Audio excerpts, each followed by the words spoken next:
why should I fault someone who is giving me funds for free and wake up one morning and say I'm not giving you money for free again?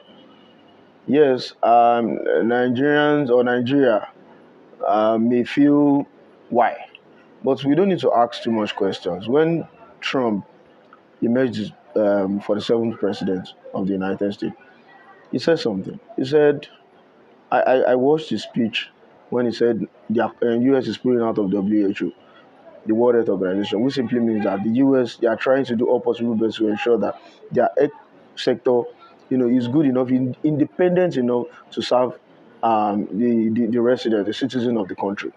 So he has also said that there is no room for unnecessary spending, which is why he had to, project external revenue reform. So who are those that would suffer the external revenue reform? Are those are the immigrants that are coming to the countries that are patronizing the US. And look at what is happening between US and Colombia. When you told the Colombians that, if you are not going to accept we will increase from 25 to 50%. I'm not surprised because it has shown that economically that is the strength of the United States, and they want to maximize it. So, if US is not giving us free funds for HIV, there are other countries that can do it. We have the China. China have been supportive in terms of infrastructural development, and they are not tired. We have UK. We have Canada. We have a lot of countries that can, that will stretch forth hand of assistance to African countries, not only Nigerians. So, if it says is not going to help Nigerians in terms of funds for HIV, I don't think anybody should hold him responsible. It's not as if we've gone there to beg, even though sometimes in the international realm, our leaders try to solicit for assistance, for help, for development aids, but it's not a do or die thing.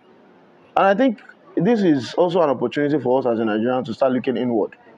You know, um, about last year, I was in one of the NAFDAC events, and when they said they want to start, producing the whole malaria drug vaccine and every other thing here in Nigeria, to ensure that manufacturing in Nigeria in terms of health, increases. So if US is trying to say, oh, you know what, we're not giving you any funds, I think it's also an opportunity for us to start thinking outside the box on how to manage ourselves elsewise.